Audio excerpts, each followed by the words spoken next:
Okay, इसकी ना आप लोगों को रिकॉर्डिंग भी मिल जाएगी, ठीक है। तो ध्यान से समझना है चैप्टर, ठीक है। ये पूरी बुक जो है वो 24 मार्क्स की है, ठीक है। और उस 24 मार्क्स में ये पूरी बुक आपकी 24 मार्क्स की है, और ये 24 मार्क्स बस 2 चैप्टर्स करने के बाद ही मिल जाएंगे, ठीक है। ये जो 24 मार्क्स है वो 2 चैप्टर्स करने के बाद ही मिल जाएंगे, ठीक है। तो आप ध्यान से सुनना कैसे क्या चीजें एग्जीक्यूट करनी है, ठीक है।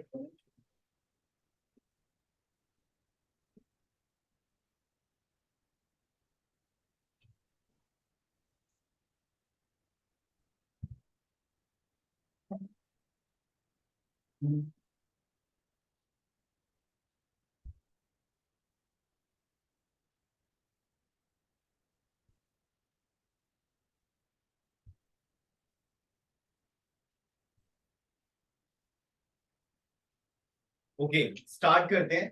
इश्यू ऑफ शेयर्स और अकाउंटिंग फॉर शेयर कैपिटल, ठीक है।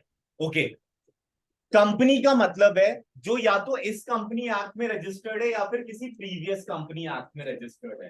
कंपनी का मतलब है या तो वो इस कंपनी एक्ट में रजिस्टर्ड हो या फिर किसी प्रीवियस कंपनी एक्ट में रजिस्टर्ड हो। अगर आपको किसी भी चीज को कंपनी कहना है तो कंपनी के लिए आपको क्या करना पड़ेगा, रजिस्ट्रेशन करवाना कंपल्शन है। विदाउट रजिस्ट्रेशन कोई कंपनी नहीं खुल सकती है। विदाउट रजिस्ट्रेशन कोई भी कंपनी नहीं खुल सकती। विदाउट रजिस्ट्रेशन कोई भी कंपनी नहीं खुल सकती। तो अगर आपसे कोई पूछे कि व्हाट इज कंपनी, कंपनी का मतलब है या तो आप इस कंपनी एक्ट में रजिस्टर्ड हो जाओ या फिर किसी प्रीवियस कंपनी एक्ट में रजिस्टर्ड हो जाओ। तो अगर आपको किसी भी चीज को कंपनी कहना है तो कंपनी कहने के लिए आपको क्या करवाना है, रजिस्ट्रेशन करवाना कंपल्सन है, ठीक है। रजिस्ट्रेशन करवाना कंपल्सन है, ठीक है। रजिस्ट्रेशन करवाना कंपल्सन है, ठीक है। कंपनी कहने के लिए आपको क्या करवाना कंपल्सन है, रजिस्ट्रेशन करवाना कंपल्सन, ठीक है। अगर आप किसी चीज को कंपनी कहना चाहते हैं तो रजिस्ट्रेशन करवाना कंपल्शन है, ठीक है। ओके, तो company means a company incorporated under this act और एनी प्रीवियस कंपनी लॉ। समझ गए। अगर टाटा जब आया होगा और टाटा ने जब अपनी कंपनी बिल्डअप की होगी तो टाटा ने क्या किया होगा, टाटा ने अपनी कंपनी को उस टाइम के एक्ट के द्वारा रजिस्टर्ड करवाया होगा, ठीक है। तो कंपनी का मतलब क्या है, company means a company incorporated under this act और any previous company law. Okay, अब ये सारे फीचर्स हैं कंपनी के, ठीक है। सबसे पहला फीचर क्या है, सबसे पहला फीचर है कंपनी का कि या तो आप इस कंपनी एक्ट में रजिस्टर्ड हो जाओ या फिर किसी प्रीवियस कंपनी एक्ट में रजिस्टर्ड हो जाओ, ठीक है। तो इनकॉर्पोरेशन, इनकॉर्पोरेशन का मतलब क्या है कि रजिस्ट्रेशन होना कंपल्शन है। इनकॉर्पोरेशन का मतलब क्या है, रजिस्ट्रेशन होना कंपल्शन है। इनकॉर्पोरेशन का मतलब क्या है, रजिस्ट्रेशन होना कंपल्शन है। पहला कैरेक्टरिस्टिक समझ आ गया कंपनी का, इनकॉर्पोरेशन जरूरी है। कंपनी में सेपरेट लीगल एंटिटी अप्लाई होता है, ओनर अलग है बिजनेस अलग है, ठीक है। कंपनी में सेपरेट लीगल एंटिटी अप्लाई होता है, ओनर अलग है बिजनेस अलग है, ठीक है। सबने विजय माल्या का नाम सुना होगा, सहारा का नाम सुना होगा, ये सारी कंपनीज थी, ठीक है। तो विजय माल्या या फिर सहारा हो गए या फिर नीरव मोदी हो गए, इन्होंने जो अपने पर्सनल नाम पे प्रॉपर्टीज ले रखी होंगी वो प्रॉपर्टीज अलग है, और जो इनके कंपनी के नाम पे प्रॉपर्टीज थी वो अलग है। तो जो इन्होंने लोन लिया था वो बस कंपनी की प्रॉपर्टीज को बेचकर रिकवर होगा, इनकी पर्सनल प्रॉपर्टी पे कोई इंपैक्ट नहीं आएगा। लेकिन गवर्नमेंट ने बोला कि इतना बड़ा नुकसान करवाने की क्या जरूरत है, कि ये तो अब चोर हो गए, ठीक है। ये तो एक डिफॉल्टर हो गए और ये बिल्कुल डिफॉल्टर हो गए। एक होता है बाय डिफॉल्ट होता है और एक होता है बिल्कुल डिफॉल्टर जो जानबूझकर हुआ है, ठीक है। तो जानबूझकर इन्होंने डिफॉल्ट किया, ये चाहते मेहनत करते तो अपना कर्ज चुका सकते थे, लेकिन इन्होंने ऐसा नहीं किया। सेपरेट लीगल एंटिटी का मतलब क्या है, ओनर अलग है और बिजनेस अलग है। तो अगर मान लो कि रिलायंस पे 5 CR का उधार हो जाता है तो रिलायंस की प्रॉपर्टी बेचकर ही 5 CR दिया जाएगा। अगर मान लो कि रिलायंस की प्रॉपर्टी बेचकर बस 2 CR हो पा रहा है तो मुकेश अंबानी बोलेगा कि भाई कंपनी अलग होती है, मेरी पर्सनल प्रॉपर्टी अलग है, मैं क्यों 3 करोड़ अपनी पर्सनल प्रॉपर्टी से दूं, ठीक है। तो सेपरेट लीगल एंटिटी का मतलब समझ गए। सेपरेट लीगल एंटिटी का मतलब होता है ओनर अलग है और बिजनेस अलग है, ठीक है। कि ओनर की पर्सनल प्रॉपर्टी पे कोई इंपैक्ट नहीं आएगा अगर मान लो कि कंपनी ने उधार ले रखा है तो, ठीक है। कृति, आयुश्री, समझ आ गया ये वाला। Yes sir. Yes sir. Okay, next पे आते हैं आर्टिफिशियल पर्सन। कंपनी अपने नाम पे प्रॉपर्टी ले सकता है, अपने नाम से प्रॉपर्टी बेच सकता है। जब हम बात करते हैं कि इस पे ये केस हो गया, इसका ये मतलब है टाटा पे केस हो गया, रिलायंस पे केस हो गया, हम ये नहीं कहते मुकेश अंबानी पे केस हो गया। ठीक है, तो आर्टिफिशियल पर्सन ये अपने नाम पे प्रॉपर्टी खरीद सकता है, अपने नाम से प्रॉपर्टी बेच सकता है, किसी पे केस कर सकता है, और किसी कोई इस पे केस भी कर सकता है। ठीक है, तो आर्टिफिशियल पर्सन समझ आ गया। बस ये सांस नहीं ले सकता, चल नहीं सकता, बाकी सारी ह्यूमन बींग्स वाली चीजें कर सकता है। परपेचुअल एग्जिस्टेंस का मतलब है, अब मान लो इन फ्यूचर मुकेश अंबानी मर गए या रतन टाटा मर गए, तो ऐसा नहीं होगा रिलायंस बंद हो जाएगा, रिलायंस अपना चलता रहेगा। परपेचुअल एग्जिस्टेंस का मतलब है एवरलास्टिंग। एवरलास्टिंग का मतलब है चाहे ओनर मर जाए लेकिन कंपनी जो है वो चलती रहेगी, गवर्नमेंट उसे ले लेगी लेकिन वो चलाती रहेगी, क्योंकि कंपनी में जो ओनर होते हैं वो शेयर होल्डर्स होते हैं, और शेयर होल्डर एक या दो नहीं होता, शेयर होल्डर लैक्स में होते हैं। ठीक है, तो सारे थोड़ी मर जाएंगे एक ही बार।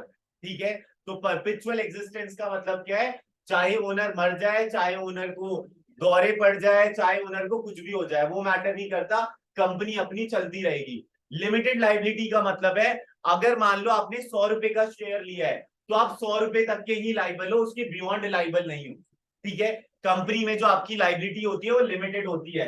अगर मान लो हम सब जो है वो शेयर होल्डर्स हैं tuitions by Rahul Jaiswal private limited के, ठीक है, हम सब ने जो शेयर ले रखा है वो 20-20 हजार रुपए का ले रखा है, तो आप बस 20,000 रुपए तक के ही लाइबल हो, उसके बियॉन्ड के लाइबल नहीं हो। उसके बाद ट्रांसफरेबिलिटी ऑफ शेयर्स, तो ये ध्यान से सुनना, प्राइवेट कंपनी अपने शेयर्स को इजीली ट्रांसफर नहीं कर सकती, प्राइवेट कंपनी अपने शेयर्स को इजीली ट्रांसफर नहीं कर सकती, पब्लिक कंपनी इजीली ट्रांसफर कर सकती है। जब आप स्टॉक मार्केट सुनते हो ना, those are those company which are limited, not private limited. ठीक है, private limited company can't transfer it share freely. ठीक है, लेकिन public company can transfer it shares freely. ठीक है, अगर टाटा अपने शेयर्स बेचना चाहता है स्टॉक मार्केट पे इजीली बेच सकता है, लेकिन अगर कोई प्राइवेट कंपनी है वो अपने शेयर्स को इजीली नहीं बेच सकती। ठीक है, समझ गए, प्राइवेट कंपनीज के शेयर इजीली ट्रांसफरेबल नहीं है, पब्लिक कंपनी के शेयर्स इजीली ट्रांसफरेबल है। पहला हमने क्या पढ़ा, कंपनी का मतलब है या तो आप इस कंपनी एक्ट में रजिस्टर्ड हो जाओ या फिर किसी प्रीवियस कंपनी एक्ट में रजिस्टर्ड हो जाओ, लेकिन अगर आप अभी कंपनी खोल रहे हो तो आप लेटेस्ट कंपनी एक्ट में ही एनरोल हो गए। लेटेस्ट कंपनी एक्ट चल रहा है companies act 2013, companies act 2013, companies act 2013, companies act 2013। Latest companies act जो चल रहा है वो कंपनीज एक्ट 2013 चल रहा है, इससे पहले था 1956, उससे पहले था 1881। ठीक है, इकोनॉमी जैसे जैसे चेंज होती जाती है वैसे वैसे रूल्स एंड रेगुलेशंस बदलते जाते हैं, और रूल्स एंड रेगुलेशंस बदलने के कारण लॉ को भी बदलना पड़ता है। ठीक है, समझ गए। ओके, नेक्स्ट पे आते हैं मैनेजमेंट एंड ओनरशिप। ठीक है, कंपनी का जो ओनर होता है वो अलग होता है, और कंपनी को जो चलाने वाला होता है वो अलग होता है। ठीक है, कंपनी के जो ओनर्स होते हैं वो शेयर होल्डर्स होते हैं, लेकिन जो चलाने वाले होते हैं वो बोर्ड ऑफ डायरेक्टर्स होते हैं।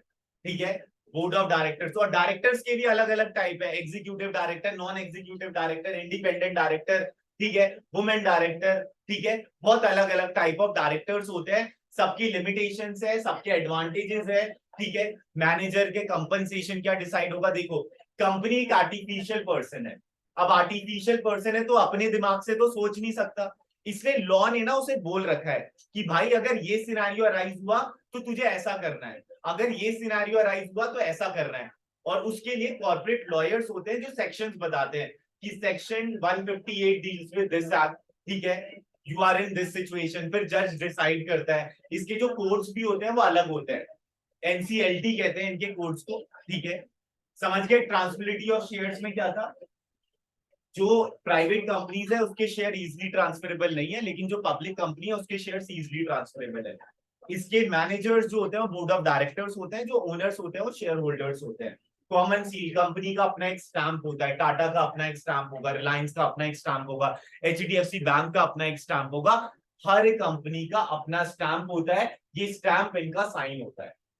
ठीक है, अब कंपनी खुद जाकर अपने हाथों से तो साइन कर नहीं सकती, इसलिए कंपनी को एक लीगल फॉर्म मिल गया जिसका नाम है कॉमन सी। ठीक है, पहला हमने क्या पढ़ा, इनकॉर्पोरेशन, रजिस्ट्रेशन करवाना कंपलसरी है। सेकंड हमने क्या पढ़ा, सेपरेट लीगल एंटिटी, ओनर अलग है और बिजनेस अलग है। थर्ड हमने क्या पढ़ा, आर्टिफिशियल पर्सन की अपने नाम पे प्रॉपर्टी ले सकता है, अपने नाम से प्रॉपर्टी बेच सकता है। फोर्थ फोर्थ क्या पढ़ा, परपेचुअल एग्जिस्टेंस, कि ओनर मर भी जाए तब भी कंपनी चलती रहेगी। फिफ्थ क्या पढ़ा हमने, लिमिटेड लाइबिलिटी, अगर आपने 10 रुपए का शेयर लिया है तो आप 10 रुपए तक के ही लाइबल हो। उसके बाद हमने क्या पढ़ा, transferability of shares, private company में इजीली ट्रांसफर नहीं हो सकता शेयर, पब्लिक कंपनी में इजीली ट्रांसफरेबल हो सकता है। मैनेजमेंट, बोर्ड ऑफ डायरेक्टर्स होते हैं और ओनरशिप शेयर होल्डर्स होते हैं। कॉमन सील का मतलब क्या है, कंपनी का अपना एक स्टैंप होता है। कृति, आयुश्री, कोई दिक्कत यहां तक? नहीं सर। ओके सर चलो ठीक है ओके, ये जरूरी नहीं है। ओके, टाइप्स ऑफ कंपनीज की बात करें तो 1% कंपनी होता है, प्राइवेट कंपनी होता है और पब्लिक कंपनी होता है। ये आपके वाइवा के लिए इंपॉर्टेंट है, एमसीक्यू के लिए इंपॉर्टेंट है, ध्यान से सुनना। देखो, सोल प्रोप्राइटरशिप, जब तुमने last year forms of business organisation पढ़ा होगा उसमें आपने सोल प्रोप्राइटरशिप पढ़ा होगा। सोल प्रोप्राइटरशिप का मतलब क्या होता है, जब सिंगल ओनर बिजनेस चला रहा होता है उसे हम सोल प्रोप्राइटरशिप कहते हैं। जब सिंगल ओनर बिजनेस चला रहा होता है उसे सोल प्रोप्राइटरशिप कहते हैं। ठीक है, तो सोल प्रोप्राइटरशिप की एक लिमिटेशन थी कि उसपे ना सेपरेट लीगल एंटिटी अप्लाई नहीं होता था, उसकी जो लाइबिलिटीज होती थी वो अनलिमिटेड होती। मतलब अगर कोई सोल प्रोप्राइटरशिप उधार ले लेता था तो उसकी पर्सनल प्रॉपर्टी पे इंपैक्ट आता था। तो 2013 में जब एक्ट आया उसने बोला भाई इस चीज को सुधारते हैं। ये हमने जो एक्ट कॉपी पेस्ट किया है अमेरिका से कॉपी पेस्ट किया है। अमेरिका में भी 1% कंपनी चलता है, ठीक है, लेकिन 1% कंपनी के साथ ना कुछ टर्म्स एंड कंडीशंस है जो प्राइवेट और पब्लिक कंपनी के साथ नहीं होते। जैसे जैसे आप अपर लेवल पे जाते जाओगे, जैसे प्राइवेट कंपनी पे जाओगे तो उसका वो सेल्स ज्यादा कर सकता है, 1% कंपनी सेल्स कम कर सकता है और पब्लिक कंपनी अनलिमिटेड सेल्स कर सकता है। लेकिन अनलिमिटेड सेल्स के साथ उसके कॉम्प्लायंसेस भी बढ़ जाते हैं, उसको फाइलिंग ज्यादा करनी पड़ती है।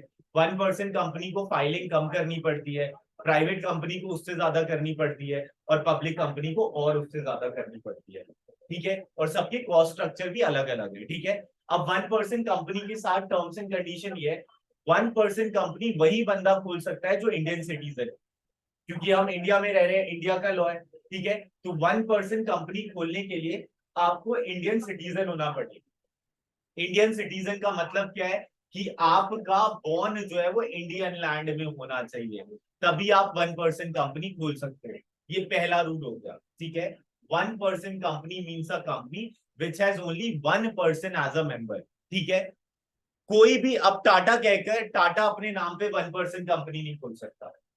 हमने बोल दिया ना कि कंपनी एक आर्टिफिशियल पर्सन होती है, तो 1% कंपनी कोई भी नेचुरल बंदा ही खोल सकता है, जो जिंदा है, जो चल सकता है, जो सांस ले सकता है, जो नॉर्मल एक्ट कर सकता है। तो 1% कंपनी के लिए आपको एक नेचुरल पर्सन होना पड़ेगा, प्लस आपके पास एक नॉमिनी होना चाहिए कि अगर आप मर जाते हैं तो इस कंपनी को कौन चलाएगा। जैसे जब आप बैंक में अकाउंट खुलवाते हो तो आपसे नॉमिनी नेम पूछता है कि अगर आपकी डेथ हो गई या कुछ भी मिसहैपनिंग हो गया तो ये पैसा हम किसे देंगे। तो 1% कंपनी के लिए पहला टर्म्स एंड कंडीशन क्या है, सिटीजन होना चाहिए इंडियन, और दूसरा क्या है, नेचुरल पर्सन होना चाहिए। ठीक है, 1% कंपनी वो नॉमिनी वाला तो पढ़ लिया, किसी भी चैरिटेबल पर्पस के लिए 1% कंपनी नहीं खोल सकता। मतलब आप सोशल वर्क के लिए 1% कंपनी नहीं खोल सकते। आप नॉन बैंकिंग फाइनेंशियल इन्वेस्टमेंट के लिए 1% कंपनी नहीं खोल सकते। मतलब एज अ ब्रोकर कर आप 1% कंपनी नहीं खोल सकते। इसका रीजन ये है, अब आपने 1% कंपनी खोली, आपने लोगों से पैसा रेज कर लिया और कह रहे हो भाई मेरा तो सेपरेट लीगल एंटिटी है, मैं तो नहीं दे रहा पैसा। ठीक है, तो इसलिए आप कोई भी फाइनेंस वाला काम 1% कंपनी से नहीं खोल सकते। इसका paid up share capital 50 lakh से ज्यादा नहीं हो सकता। मतलब कि आप 1% कंपनी में 50 लाख से अबव इन्वेस्ट नहीं कर सकते। अगर इसका टर्नओवर 3 साल का एवरेज 2 CR से ज्यादा हो गया तब आपको 1% कंपनी को कन्वर्ट करना पड़ेगा।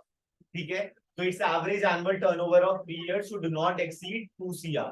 A 1% company should have at least 1 director but not more than 15 directors। ठीक है, अब इसमें इंपॉर्टेंट पॉइंट्स 3 से 4 ही है। पहला, मिनिमम 1 डायरेक्टर होना चाहिए, मैक्सिमम 15। दूसरा कि इंडियन सिटीजन होना चाहिए। तीसरा, कोई भी चैरिटेबल पर्पस के लिए नहीं खुल सकता। और चौथा क्या, इंडियन सिटीजन होना चाहिए। ठीक है, ये सारी जो रिक्वायरमेंट है 1% कंपनी की रिक्वायरमेंट है। क्लियर है 1% कंपनी? ओके, कृति आयुश्री क्लियर है 1% कंपनी? Yes sir. ओके, चलो अब आते हैं प्राइवेट कंपनी पे। प्राइवेट कंपनी का मतलब होता है वो कंपनी जो रजिस्टर्ड है और जिसमें मिनिमम 2 डायरेक्टर्स चाहिए, मैक्सिमम 15 डायरेक्टर्स हो सकते हैं।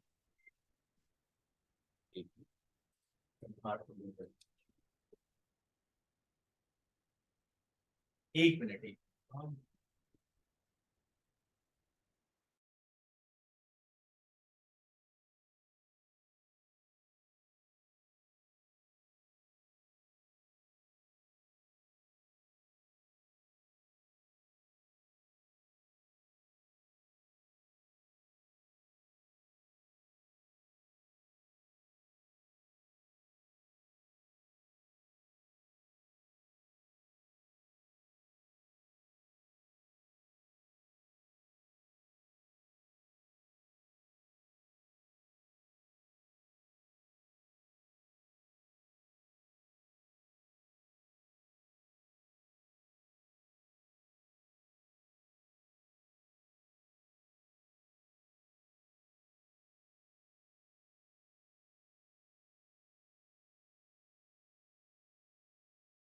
Sorry sorry. चलो अब नेक्स्ट पे आते हैं। दीदी आ प्राइवेट कंपनी का मतलब क्या होता है? प्राइवेट कंपनी में मिनिमम 2 मेंबर्स चाहिए, तभी आप प्राइवेट कंपनी खोल सकते हो। दूसरे टर्म्स एंड कंडीशन क्या है कि मैक्सिमम बंदा जो हो सकता है वो 15, मैक्सिमम बंदे 200 हो सकते हैं प्राइवेट कंपनी खोलने के लिए।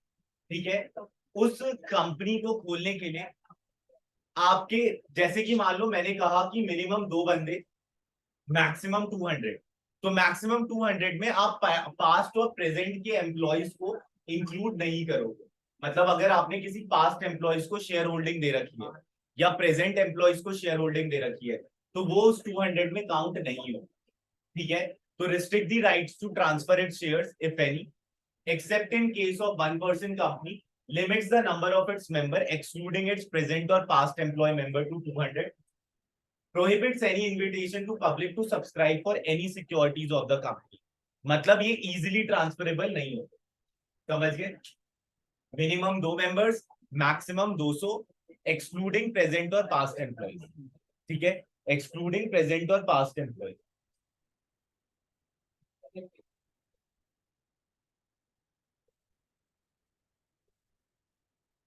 अब आते हैं पब्लिक कंपनी पे। पब्लिक कंपनी का मतलब होता है जो प्राइवेट कंपनी नहीं होती, उसका minimum paid up capital as में बी प्रिस्क्राइब, लेकिन अब वो नहीं है ऐसा कुछ कि मिनिमम पेड अप कैपिटल आप जितने में खोलना चाहो खोल सकते हो। ठीक है, बस एज पर दी रिक्वायरमेंट आपको पे करना होता है। मिनिमम 7 मेंबर्स चाहिए, maximum unlimited. Minimum 7 members, maximum unlimited. Clear है? क्लियर है? ओके, अब ये इंपॉर्टेंट है, इसे देख लेना। ठीक है, इसके टॉपिक डाल लो अपनी कॉपी में, इनकॉर्पोरेशन ऑफ द कंपनी। अभी तक तो थ्योरेटिकल ठीक था। ठीक है, ये सारी टर्मिनोलॉजीज याद होनी चाहिए। ठीक है, ये लिख लेना। ठीक है, ये सारे टर्म्स याद होने चाहिए। लिख लिया? लिख लिया incorporation of a company? Done ना? लिख लिया ना इनकॉर्पोरेशन ऑफ द कंपनी। ठीक है, प्रमोशन का मतलब होता है वो सारे जने जिन्होंने कंपनी स्टैब्लिश करने में आपको हेल्प की है, या वो जना जो ओनर था, जो स्टार्टिंग में वो उस आइडिया को इंप्लीमेंट करना चाहता था, वो सारे जने प्रमोटर्स कहलाएंगे। तो प्रमोटर्स वो सारे जने जिन्होंने उस कंपनी को खोलने में अपने एफर्ट्स डाले हैं स्टार्टिंग में, वो सारे जने क्या कहलाएंगे? Promoters. So it is the first stage of the company's incorporation. A person or a group of person agree to start a business in a form of a company. These person are called promoters. नाम याद रखना, in future जब general entry आएगी तो आपको ये term याद होना चाहिए। CA, CS, CMA। ठीक है, फिर आपके लॉयर्स हो गए, ये सारे जने क्या कहलाते हैं? प्रमोटर्स। तो प्रमोटर्स वो सारे जने हैं जिन्होंने उस कंपनी को खोलने में आपकी हेल्प की है। ठीक है, उसके बाद नेक्स्ट आता है आपका इनकॉर्पोरेशन और रजिस्ट्रेशन ऑफ द कंपनी। ठीक है, इनकॉर्पोरेशन और रजिस्ट्रेशन ऑफ द कंपनी। ठीक है, तो a company is incorporated following the procedure prescribed in the companies act 2013 to the promoter after getting the name of the proposed company approved from the registrar of the company। तो incorporation मतलब होता है registration करवाना। ठीक है, with in 180 days आपको certification of incorporation मिल जाता है। 180 डेज याद रखना। ठीक है, सर्टिफिकेशन ऑफ इनकॉर्पोरेशन कितने दिन में मिलता है? 180 दिन में आपको सर्टिफिकेट ऑफ इनकॉर्पोरेशन मिल जाता है। एक आर्टिकल ऑफ एसोसिएशन होता है और एक मेमोरेंडम ऑफ एसोसिएशन होता है। आर्टिकल ऑफ एसोसिएशन जो है वो इंटरनल मैनेजमेंट का पार्ट है, और मेमोरेंडम ऑफ एसोसिएशन जो है वो आउटसाइडर्स के लिए है। मतलब जब आप लोगों से इन्वेस्ट करवा रहे हो तो लोगों को आप बताओगे कि रीजन क्या है इन्वेस्ट करने का, ये जो मैं पैसा आपसे ले रहा हूं मैं इस पैसे को कहां लगाऊंगा, उसे हम कहेंगे मेमोरेंडम ऑफ एसोसिएशन। और article of association rules and regulations होते हैं एम्प्लॉयज के। ठीक है, एक बार इसे रीड कर लो।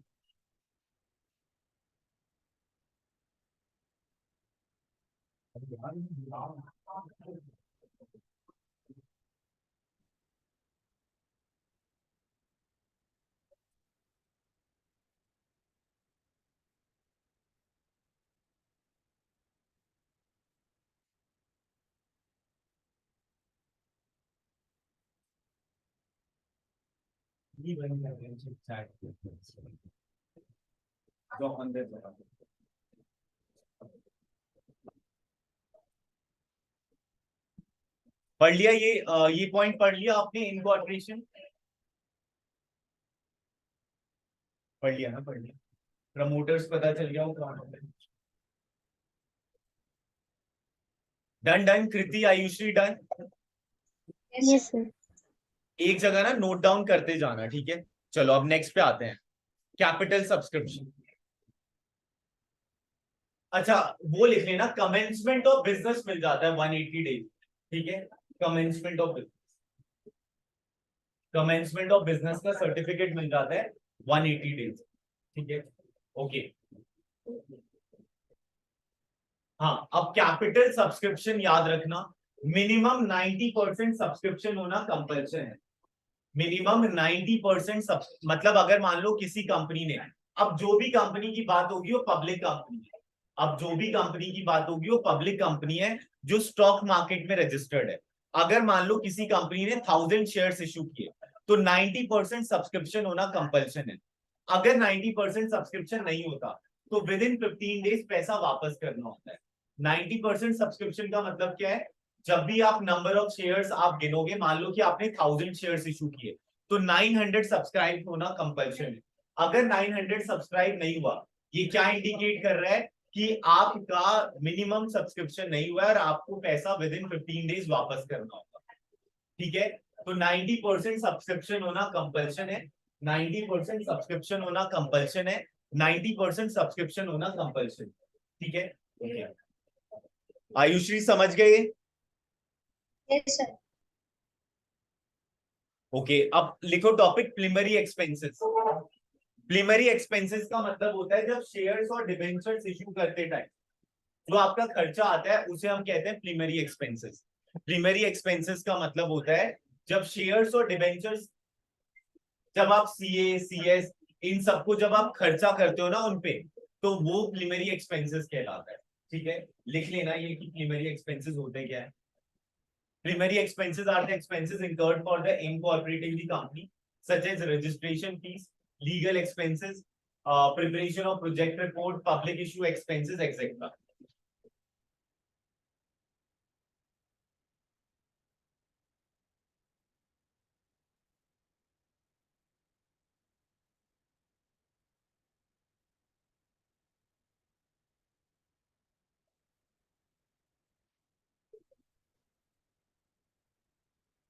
समझ गए प्रीलिमिनरी एक्सपेंसेस?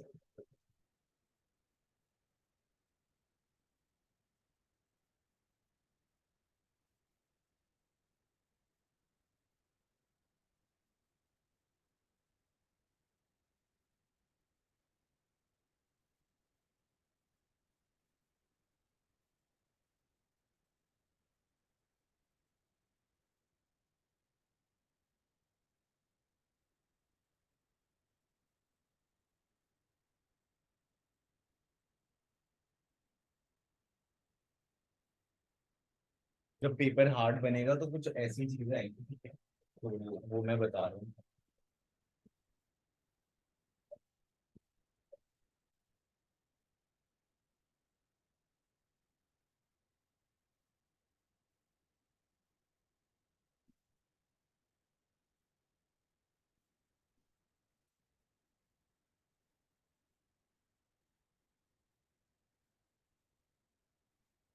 ओके, ये फ्लो चार्ट बनाओ जरा।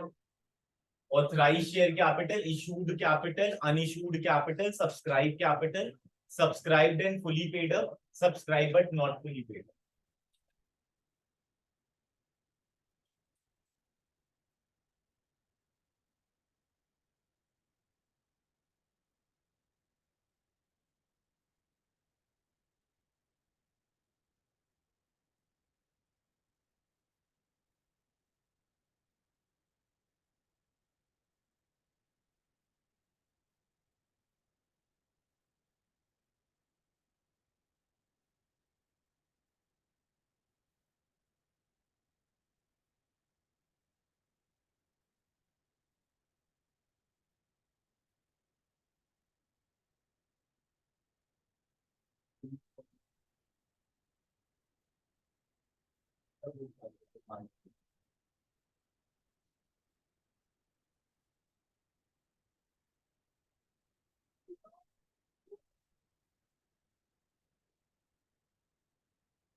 लिख लिया, लिख लिया।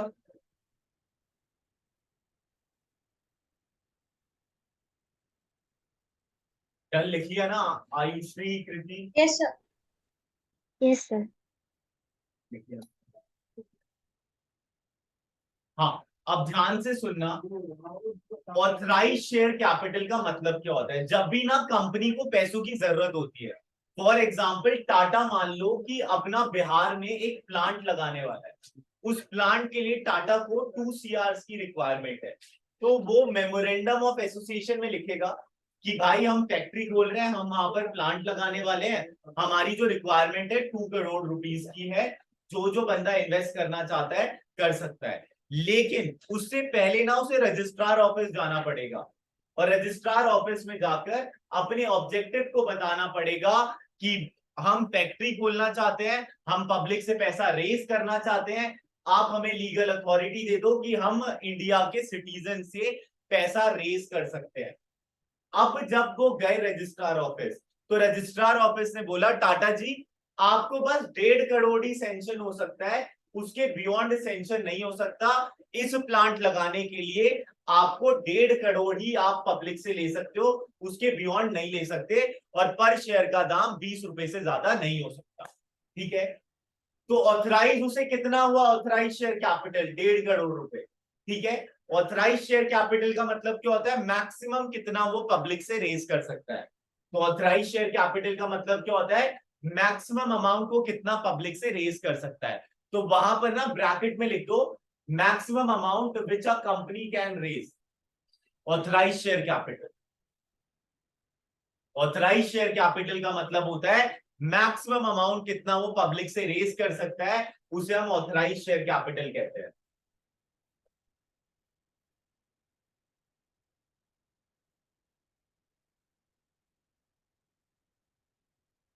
डन। ओके, अब मान लो टाटा ने बोला यार अभी सारा पैसा रेज कर लेंगे, तो दिक्कत वाली बात है, अभी कुछ पैसा अपना भी यूज कर लेता हूं और कुछ पैसा पब्लिक का यूज करता हूं।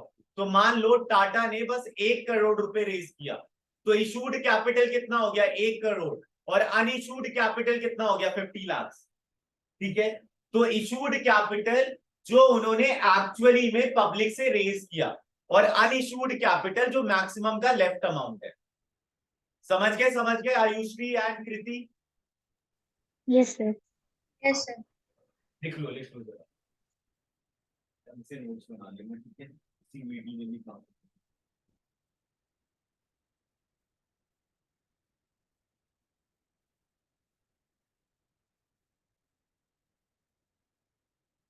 ओके, अब ध्यान से सुनना।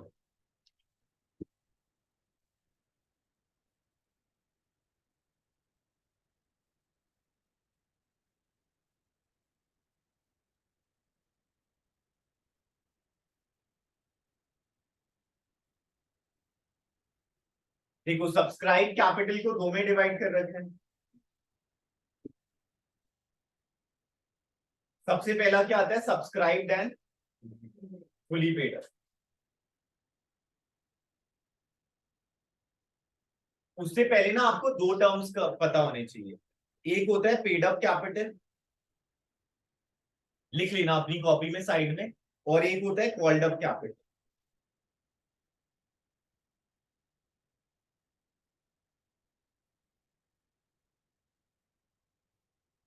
ठीक है, पेड अप कैपिटल दो लाइन छोड़ देना, कॉल्ड अप कैपिटल दो लाइन छोड़ देना। ठीक है, अब मान लो 10 रुपए का शेयर है। कंपनी ना दो तरीके से इस 10 रुपए को मंगवा सकती है। या तो कंपनी एक साथ मंगवा लेगी 10 रुपए, तो उसे आप लमसम कहते हो। जब कंपनी इंस्टॉलमेंट का पैसा, मतलब कि जो वो पैसा है जो एक शेयर का दाम है, एक शेयर का जो दाम है, अगर वो पूरा का पूरा एक ही इंस्टॉलमेंट में मंगवा लेता है तो उसे लमसम कहते हैं। और अगर मान लो कंपनी तोड़ तोड़ कर मंगवा रहा है तो उसे कहेंगे इंस्टॉलमेंट्स। ठीक है, अगर एक साथ पूरा पैसा मंगवा रहा है तो लमसम, और अगर तोड़ तोड़ कर मंगवा रहा है तो इंस्टॉलमेंट्स। ठीक है, तो अगर मान लो 10 रुपए का शेयर है, कंपनी ने 5 इंस्टॉलमेंट में मंगवाना है उसको, ये मंगवा लिया, ये मंगवा लिया, और इसकी अभी तक उन्होंने नोटिस भेजा है। ठीक है, तो यहां तक कहलाएगा आपका कॉल्ड अप कैपिटल। जितना कंपनी मंगवा चुकी है, जितने का कंपनी नोटिस भेज चुकी है, उसे हम कहेंगे कॉल्ड अप कैपिटल।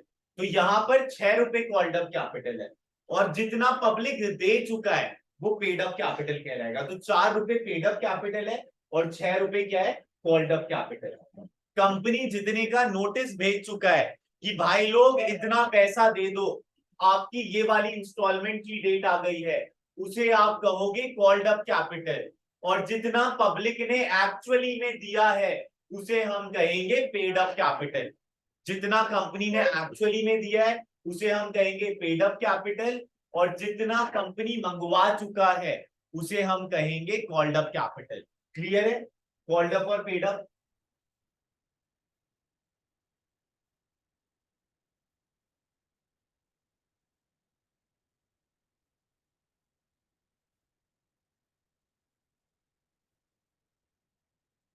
ओके, कृति अनम्यूट करना और बताना, ठीक है।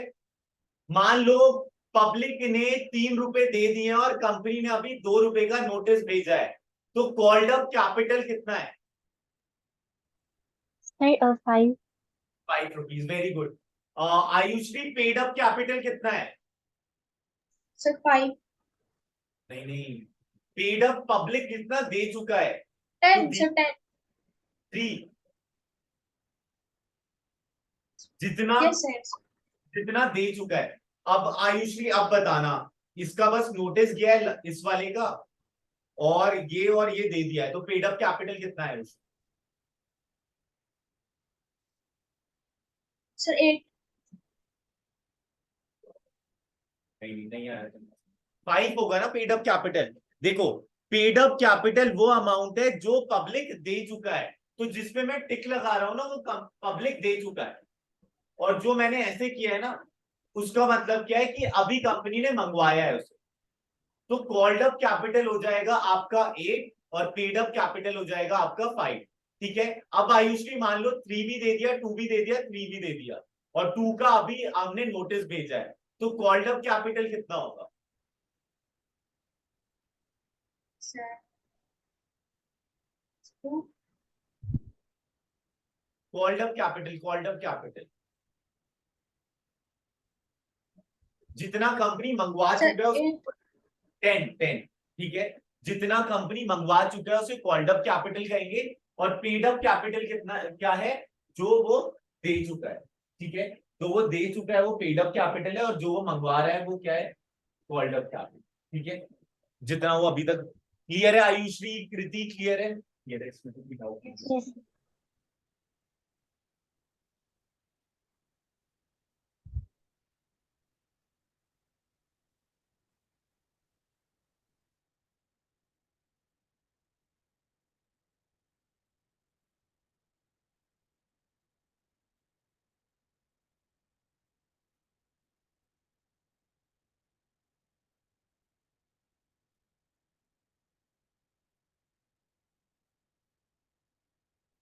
ओके अब ना ये एमसीक्यू डोमेन में आ सकता है, ठीक है।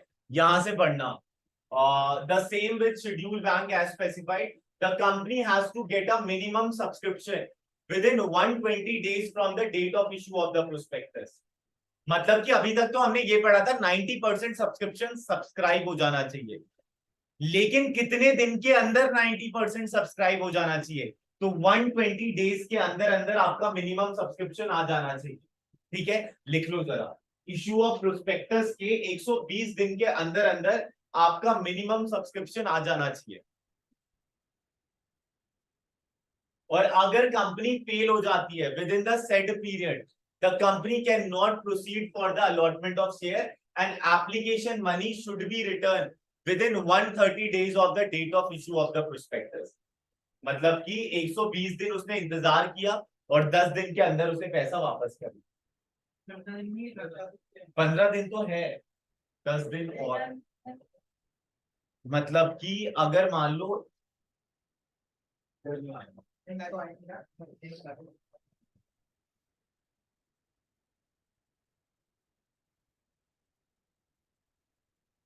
यहां से लिख देना, application money should be return within 130 days of the date of issue of the prospectus.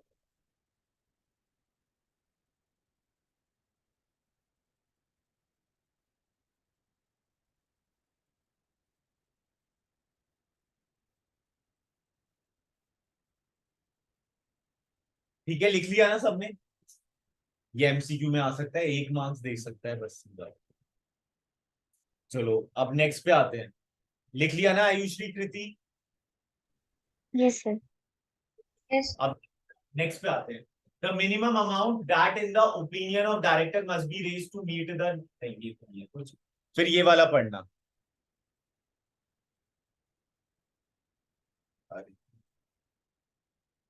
It is to be noted. It is to be noted that minimum subscription of capital cannot be less than 90% of the issued amount according to SEBI. If this condition is not satisfied, the company shall forthwith refund the entire subscription amount received. If a delay occurs beyond 8 days, मतलब 15 दिन के बाद भी 8 दिन का time और गया, from the date of closure of subscription list, the company shall be liable to pay the amount with interest rate of 15%.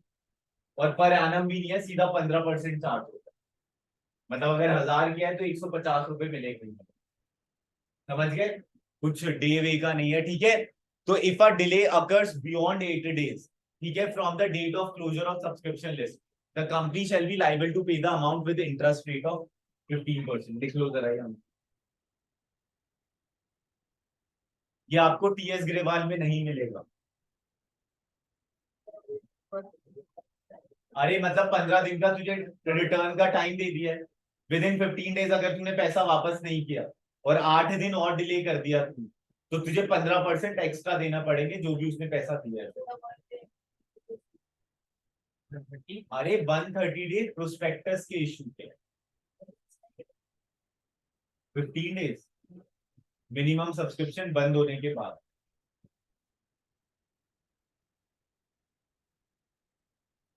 मतलब अगर मान ले तूने पब्लिक को प्रमोट कर दिया और तूने चालू कर दिया कि अब से हम एक्सेप्ट कर रहे हैं शेयर का पैसा, तो तेरे पास 130 दिन का टाइम है, ठीक है। 120 दिन तो तेरे टाइम है कि तू लीगली ले सकता है।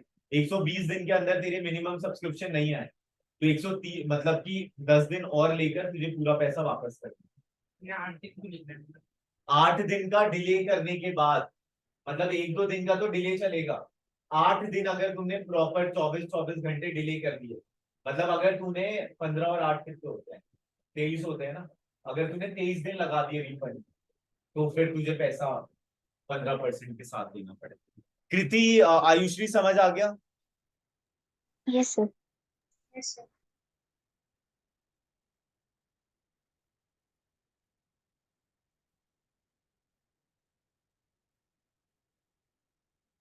टाइप्स और क्लासेस ऑफ शेयर्स लिखो जरा, प्रेफरेंस शेयर्स और इक्विटी शेयर्स।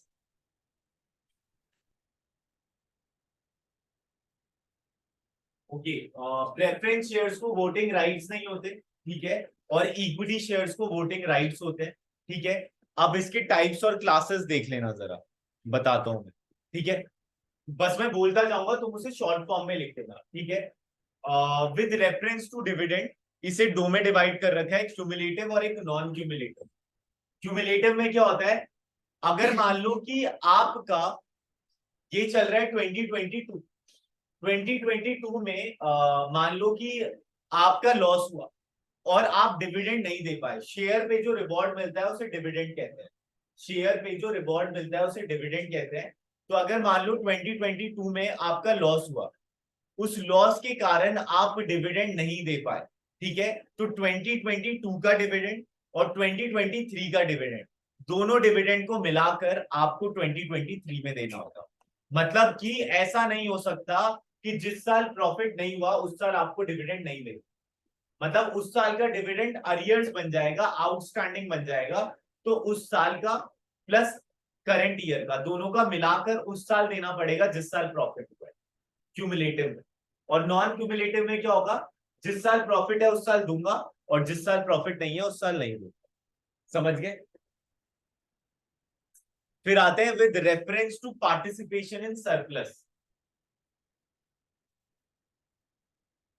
तो एक होता है आपका पार्टिसिपेटिंग और एक होता है आपका non participating. Participating preference share में क्या होता है, डिविडेंड प्रेफरेंस शेयर को मिलने के बाद भी अगर आपके पास इक्विटी को देने के बाद भी अगर पैसा बच जाता है तो उसमें भी प्रेफरेंस वाला अपनी हिस्सेदारी रख सकता है। और नॉन पार्टिसिपेटिव में एक्सेस वाले रेजिडुअल वैल्यू में अपना पार्टिसिपेशन नहीं रख सकता। तो पार्टिसिपेटिंग प्रेफरेंस शेयर क्या होता है, जिसमें जो प्रेफरेंस शेयर होल्डर है वो एक्स्ट्रा अमाउंट में अपना पार्ट ले सकता है। और नॉन पार्टिसिपेटिंग में क्या होता है, एक्स्ट्रा अमाउंट में अपना पार्ट नहीं ले सकता, ठीक है। उसके बाद आते हैं आपके कन्वर्टेबिलिटी। तो एक कन्वर्टेबल होते हैं और एक नॉन कन्वर्टेबल होते हैं। कन्वर्टेबल प्रेफरेंस शेयर इक्विटी में कन्वर्ट हो सकते हैं, non convertible preference share equity में कन्वर्ट नहीं हो सकते।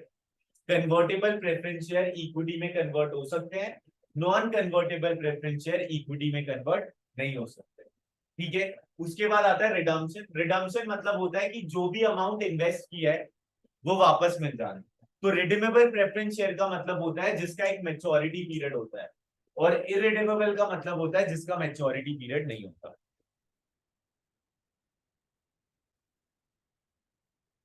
देख लो जरा।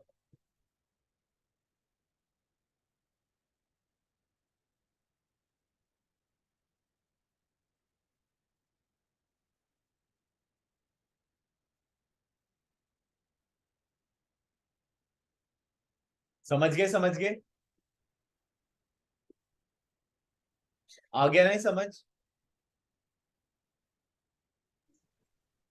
हेलो हेलो, आवाज आ रही है? Yes sir. Yes sir.